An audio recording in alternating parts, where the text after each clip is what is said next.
It's the crazy guy with the lazy eye. Him it, I news. It's the crazy guy with the lazy eye. Him it, I news. It's the crazy guy with the lazy eye. Him it, I news. It's the crazy guy with the lazy eye. Him it, I news. He's moving through the city with the camera in his hand, keeping our city informed as much as he can. In the city where we live, breaking news from left to right. Time for us to come together. He's the ears and eyes at night. It's the crazy guy with the lazy eye. Him it, I news. It's the crazy guy with the lazy eye. Him it, I news. It's the crazy guy with the lazy eye. Him it, I news. It's the crazy guy with the lazy eye. Him it, I news. Media's 97 on actioninews.com, cnet.com. Bringing it to you live.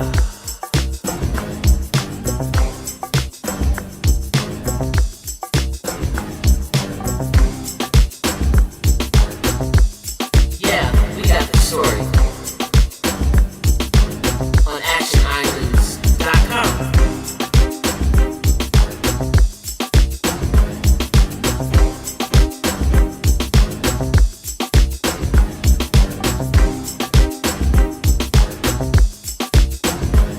Yeah, and that's right, folks. I am that crazy guy with the lazy eye with himandInews.com, and we do have the story, folks. But today's story is a little bit different than all the normal stories that we cover.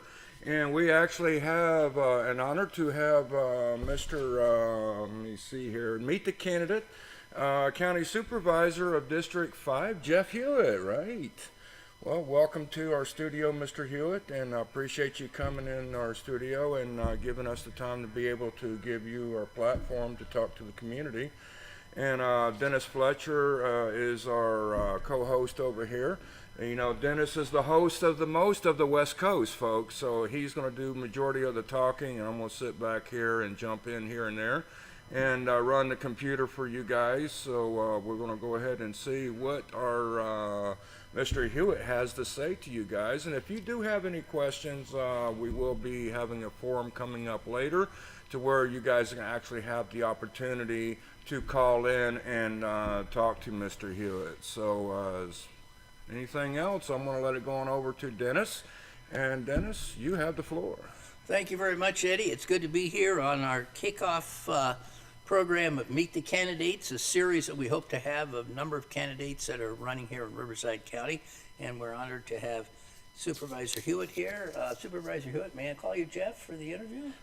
Sure, Dennis. You can call me Jeff, makes it a lot easier, a lot more informal. Well, thank you. I want to welcome you as well. No problem. And just to give our viewers a little background on you, could you tell us a little bit about yourself? Maybe what makes you different, why you're running, anything that gives them a little background about who we're looking at here. Yeah, Dennis, hey, thank you. I am a native Southern Californian.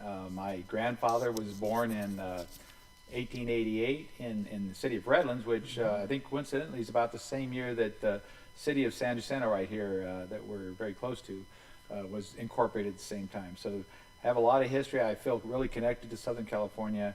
I have no intentions of ever moving out of here. I think this is the most blessed place on earth. You know, I've married. I've got 6 kids, 11 grandkids. I've been for about 40 years a small business person. I got started right out of high school, started my own business digging swimming pools, and I never thought I'd get into elected office, not until somebody asked me to run when I was on a city planning commission there in the little city of Calamasa. And I went ahead and ran. I got elected, and so for the last 12 years I've been in elected office. But that's kind of my background. What makes me different is, you know, I've always been, I've never been a member of the 2 major parties. I've always been someone who tried to be independent, especially in nonpartisan offices like being a city councilman or a county supervisor. And you know, having that small business outlook on things, I think serves me well. Sometimes government gets so big, It kind of pushes small businesses around, and having somebody in there to look over that, I think is very important. I am running for re-election because I am finishing up the first term. The things that I've accomplished in the first term, I want to continue on and get a lot more things done. So That's great. yeah. And I'll take the next question here. There was a recent realignment, district realignment. A lot of people are confused about the realignment. Some people don't even know they happened. We're just wondering if you could kind of fill in our viewers of what was gained or lost in the supervisory district, at least District 5.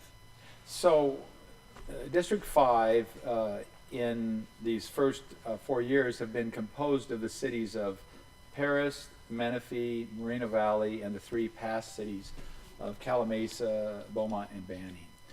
In redistricting, something occurred where I've always thought that, in fact, it used to be historically, the San Jacinto Valley, including the cities of San Jacinto and Hemet, were both part of District 5, and it looks geographically more like this instead of like a big hockey stick or something. Yeah, more like it was. coherent.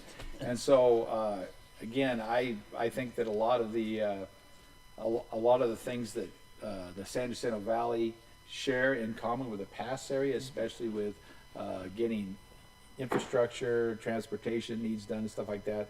I'm really looking forward to serving the San Jacinto Valley.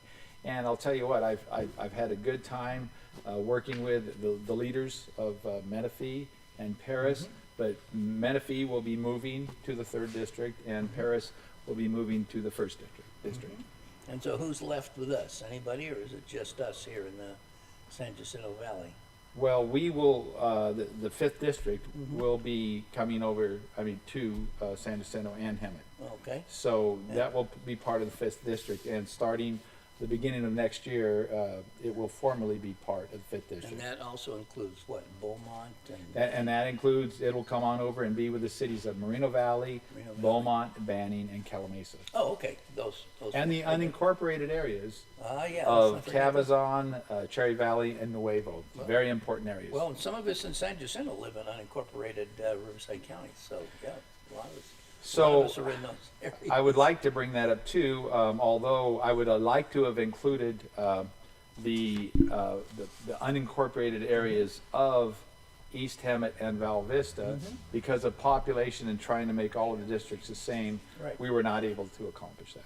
Oh, okay. Well, that's unfortunate because they're really part of the valley, so I agree, but Yeah. we'll be working with them as much as we can. you'll be working with the other district supervisor Yes, in that case. yes. Great. Well, before we launch into some of the things that we're looking at in the future, maybe you could talk to us a little bit about your recent experience as supervisor, what your accomplishments are, what you're proud of achieving, and what some of the challenges were. Well, when I first got elected, Riverside County has the largest unfunded liability of any of the counties in all of California for Didn't know CalPERS. We're second only to the state itself. And when I came in here, the unfunded liability was $3.6 billion. And I was looking to go ahead and try to get that paid down and make our, going forward, our pensions more sustainable. Right now, we're looking at a tsunami that can occur in the future. A lot of people have talked about it, but very, very few electeds have taken that head on. So I've tried to work with labor and some other ways. We've actually seen it go down. We've saved the county millions and millions of dollars by paying off certain unfunded liabilities. It's just saving, tens of millions of dollars in interest. So that's one of the bigger accomplishments that I've had, and I've Excellent. also look forward to making it even better. Oh, that's great. That's good to hear. Any other things, anything else stand out in your last, 4 years? Yes. So during COVID, it was really tough on a lot of businesses, but I looked out for the residents of Riverside County, especially when vaccines came out. And the first 3 months, there was such a demand for all of the vaccines. When I found out that we were only getting a fraction of the allotment that some of the counties around us were, actually San Bernardino and Riverside County were getting quite a bit less than the others. And so I made sure that we got our fair share. Good. And that we also got those vaccines to the people that needed them the most, who were the elderly. And early on, the governor had made all these other categories that were politically connected, such as teachers and nurses and such, but most of those are much younger, and their danger of really serious consequences were much less than our most vulnerable, who were our elderly. So I got the board to put, the older you were, the Yeah. more priority you had. Yeah. Well, obviously it took money to fight COVID, and it's still continuing to take money, so I assume you're continuing that battle. Yes, and we're Morris? making sure that they're going to not only keeping people in their homes, but I'll tell you what, there was small businesses were harmed so poorly. I mean, it was catastrophic to happen to so many small businesses. Yes, a lot of them And are. so we put a lot in there to try to prop them up and get them going again, so that they made it through. Great. Well, talking about these needs, in general, what do you see as the needs of the San Jacinto Valley here, just focusing on our immediate area here? How would you see our needs stacking up? So the San Jacinto Valley is absolutely one of the gems of Southern California. It's got beautiful mountains around it and such, but it has gone and pivoted from in the 70s of being this destination for a lot of retired people come out. Yes. I believe at one time Florida Avenue had more money invested in the institutions there than were on Wall Street. A lot of banks. But as Southern California changed and grew and grew and grew, the San Jacinto Valley has been kind of in a cul-de-sac. And because of the lack of attention to putting in enough infrastructure, especially with transportation, people that lived in this valley didn't really have the access to either commute or bring more people in and get people coming through their neighborhoods like other cities have. And so that is what I will be focusing on a great deal, to make infrastructures much like the 79 realignment and the Mid-County Parkway, actually see the light of day and get built. Well, those are two important areas that we wanted to talk about, because it seems like there have been some recent delays in both of those programs. 79 realignment, I was told by one of the city councilmen in Hemet, was sort of running out of money, they thought. And and I understand Paris has pulled back on their support. So could you comment on those two Yes, areas? so RCTC, the Riverside County Transportation Commission, had a meeting, and the city of Paris had second thoughts about spending this $30 million on a portion of getting from the Placentia, the newly built Placentia interchange on the 215, and they were just going to let that money go back into the other projects. And I said, wait a minute here, we've got an issue. I have been out there. I've gone out on the 6 or 7 miles of the Ramona Expressway, Right. which is one of the most dangerous stretches of highway in the county. In fact, I came down there right after the third fatality in 2 weeks. And I brought my county engineers, my vice CEOs and stuff down there. Said, we've got to do something. We've got to do it now. And so we have voted now to take that $30 million and move it into improvements along that stretch. And some of those will be starting in as soon as 6 months immediately, to try to make it safer. Eventually, we will have 2 lanes in each direction for the length of that. With a division, so they don't crash into each well, other? it'll be a lot safer than it is now. And that's going to help everybody in the valley. It's also going to bring more people in here to benefit the businesses Right. of San.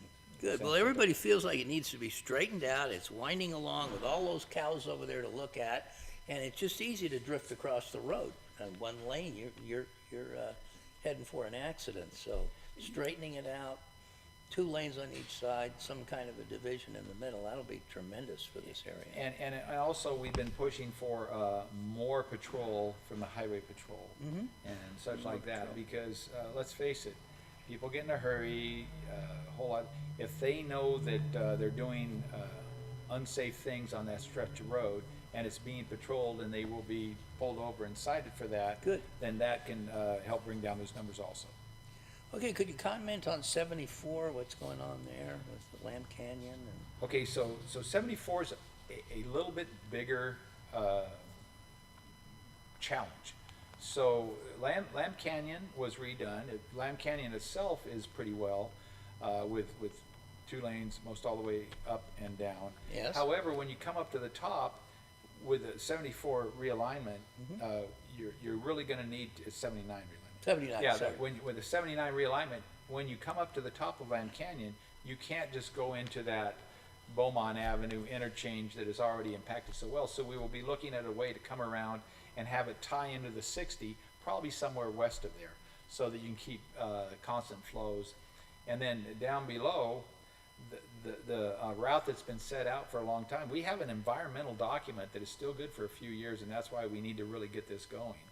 Because that goes ahead and winds down, has interchanges at specific places like Sanderson, Ramona Expressway in Florida, and then ties back in down on the end of Winchester Road where Dominic Jones Winchester. Parkway comes in. yeah, all the way to So, Westchester. so that will be bringing all of the travelers from way down in San Diego County and all, Right. as they go east, it'll be bringing all those travelers right through the valley to either spend the night, spend their money, see what a beautiful place this is. Right, stop in Hemet, stop in San Jacinto. It'll make Hemet and San Jacinto really relevant again and be able to flourish like they should be able to.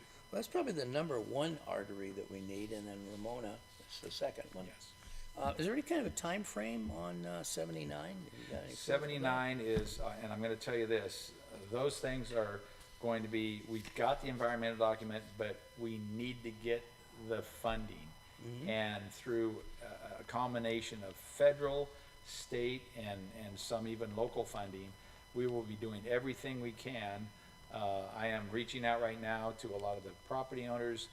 A big part of that is getting the right-of-way, and so that you have willing sellers and such, Sure. so that they are compensated properly for their Yeah. property, but work these things out and get them going. Once we get the ball moving and that money spent on that, I think we're going to see it follow through. Right, And well, that sounds good. An improved environmental plan and an improved plan that investors can count on is going to make a difference in their willingness to invest, I'm sure. exactly.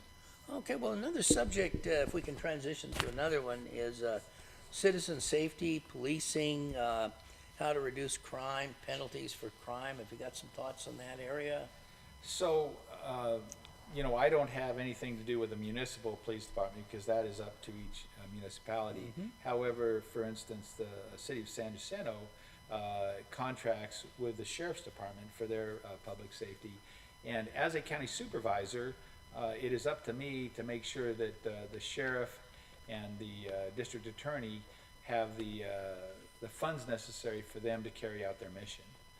Now, it is a little bit, goes back, it also is up to us to make sure that we oversee them and make sure they're doing it correctly.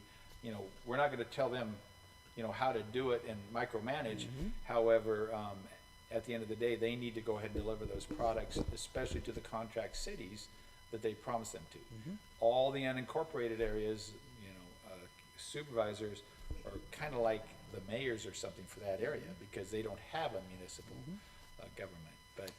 But yeah, it's up to us to make sure that they have that funding necessary. And I was just wondering, because we work directly with the citizens here, do you have any recommendations or suggestions to our citizens on how they can best interface with the county sheriff agency? Because they become more familiar with the municipal police, but they're not always as familiar with the sheriff organization. So the sheriff's department is really, it has a whole lot of things to do. And first of all, that goes into, and maybe this is another question, but with homelessness and all kinds of other things, when we're dealing with behavioral health issues, we are seeing a change in our sheriff's department. Whereas we used to have, you would call 911 and a sheriff's deputy would come out and deal with the whole issue or call for backup.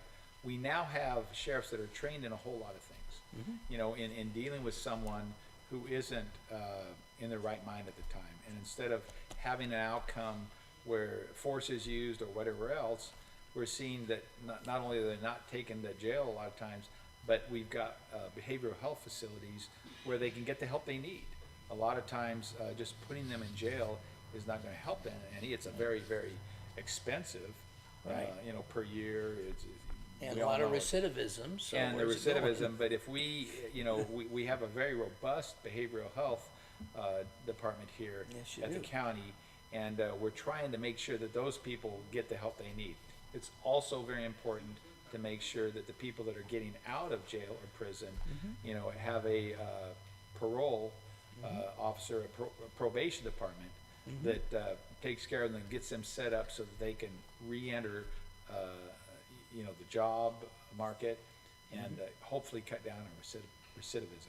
Yes, and we've been very fortunate here in this area to have some outstanding probation officers. I've had the privilege of working with Deputy Jack Hansen, and they do their very best to get people into programs and get remediation going instead of just penalties going. So Right. Isn't there a new kind of a court system where somebody who's arrested can either go up and be penalized and sent to prison or go into a different type of court now? Yeah, I believe there's, what we have is we have drug court. For instance, if you're a non-violent offender and, Yes. and you're caught with, drugs that are illegal or whatever, then you have that, when you become, you go before a different judge and Yes. stuff. And then they can set you on a pathway that, can have better outcomes. Yes, I think that's, And it costs a society a lot of money too. I think that's an Don't excellent. get me wrong though, Dennis. When bad people do bad things and they're very dangerous, they do need to be locked up. Yeah, And well- with that, we try to keep our jail cells for those people. So does the DA make the decision which court an arrested individual would The- go to?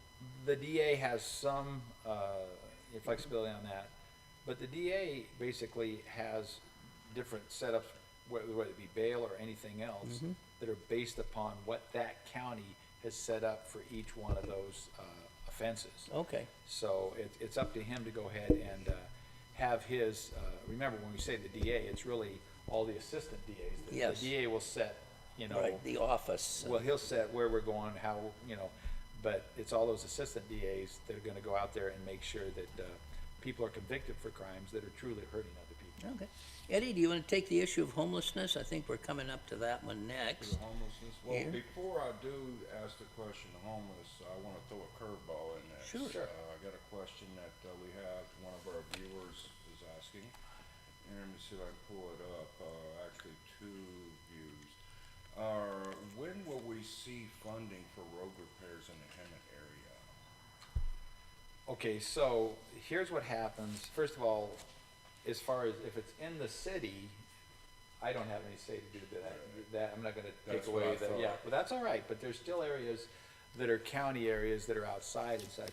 And what happens is, I have a certain amount of money in each district where I take a look at all these different areas, and if we need to repave, anywhere from just filling in potholes, resurfacing, repaving, sometimes it's putting in a sidewalk for, we just did that in the city of Paris, where there was this road going to this newer high school that was super dangerous for all the kids going there. So I knew it was very important to especially the mothers of that whole neighborhood, in honor of Mother's Day. You have to Sure. take care of the mothers. And Absolutely. we got that in there, and by government standards, it got done very quickly.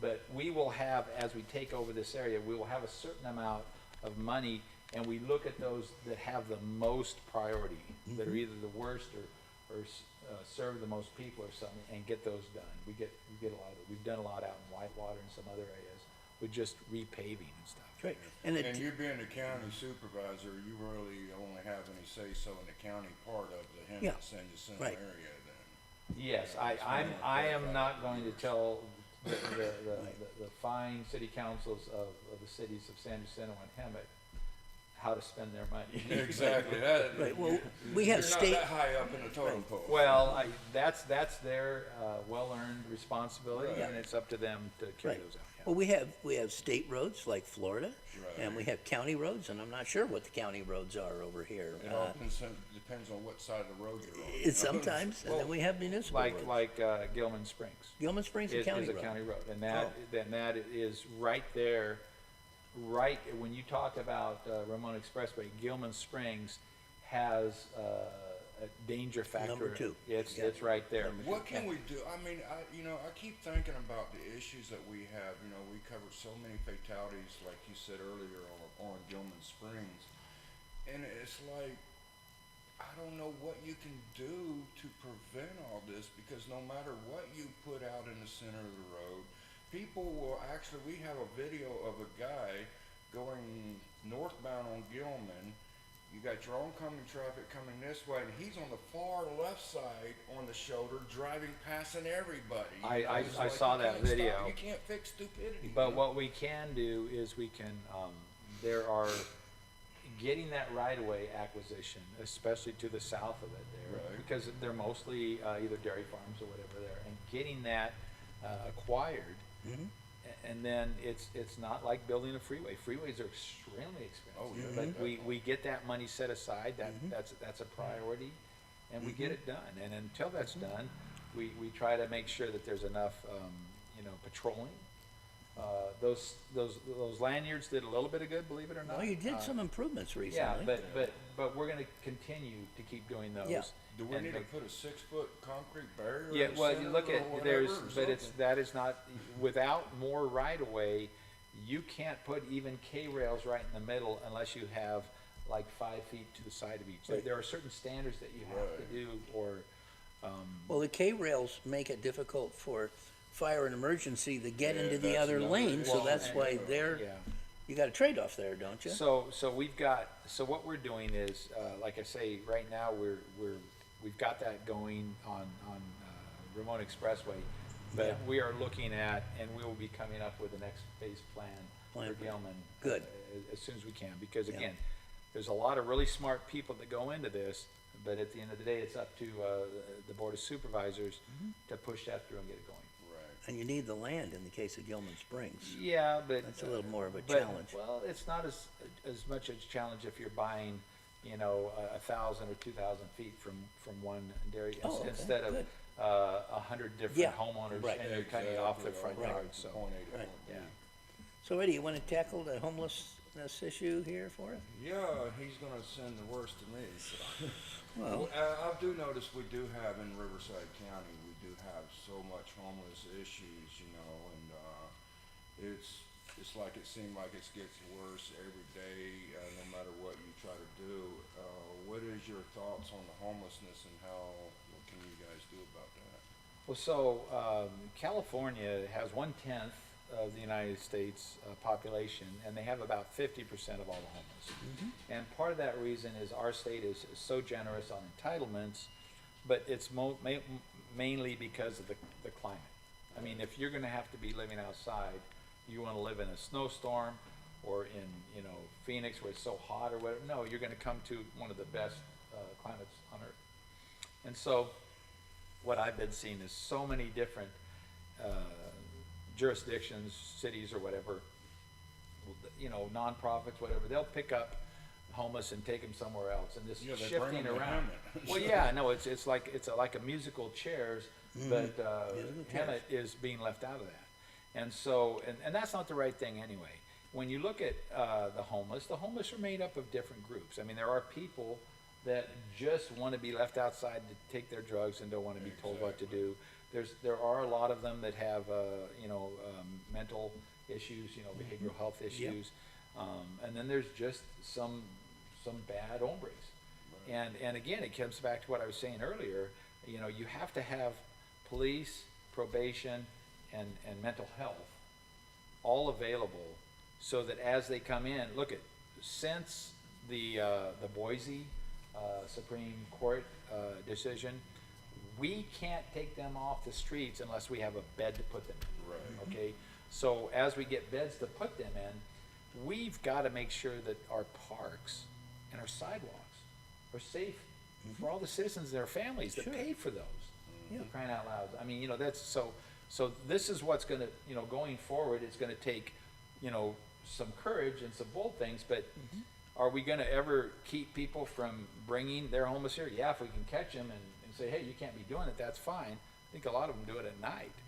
But I think we can clean that up right here, and it's those three elements that are so important.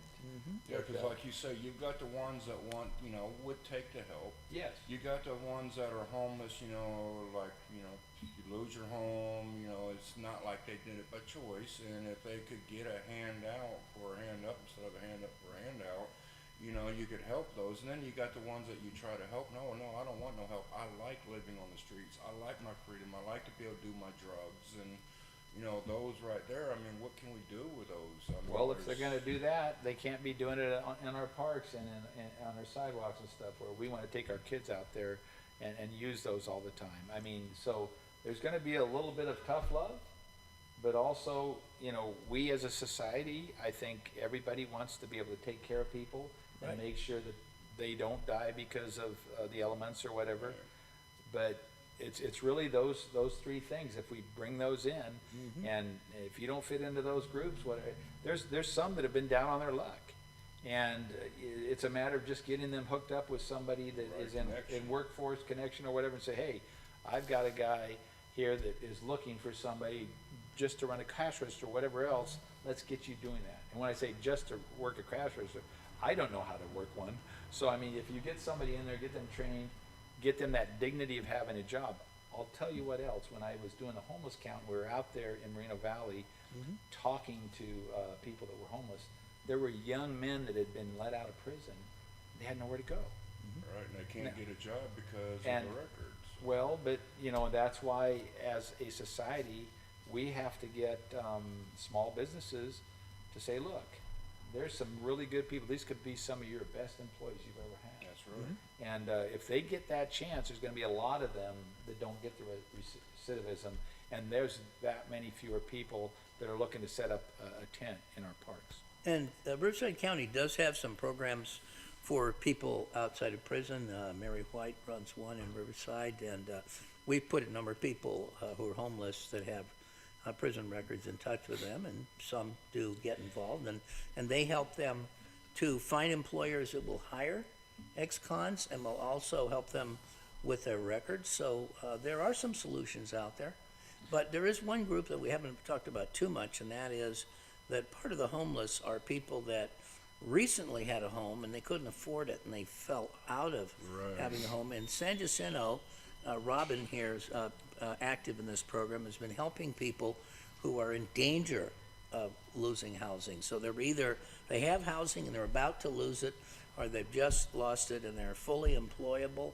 Do you have some thoughts about that group and what we can do for them? So so that ties in with the second thing too, but it is getting so expensive for housing. We have Yeah. a housing crisis. We have a housing We do. shortage. We do. Yes. Not just single family dwellings, but multiple family, like an apartment. And the cost of those, because supply and demand, and because of inflation.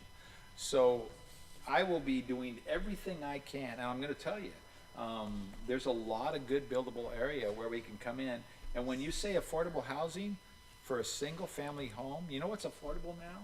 If you can build a new home on a little lot for $300,000, sell it for $300,000. Right. And get some financing programs in there for these people that want to have that young family and this and that. We need to build more apartments. We have to have places for people to live, and not like a big government project or anything, but let the private sector do that. When government gets out of their way, a lot of times they can build those projects we need.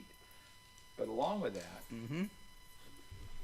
Cato Institute did a study on poverty in California. California has 25% the people live in poverty when the cost of living is figured in. It's the most of any state. And I'm going to tell you this, believe it or not, childcare, and I know that's not to a lot of people a real sexy subject or something, but childcare is what's keeping so many single parents from coming out of poverty. Yes. And a lot of those are the ones that are either going into homelessness or right on the edge. So I've got some ideas on that, and maybe for a next show or something, I'll tell you but we can get that to be affordable, available, and quality, so that so many of these other people have a chance to get out there and engage in the economy, and that brings us all Yeah. up. Well, maybe we can get some moms in here to talk to you about that in a future panel. That sounds like it'd be very productive.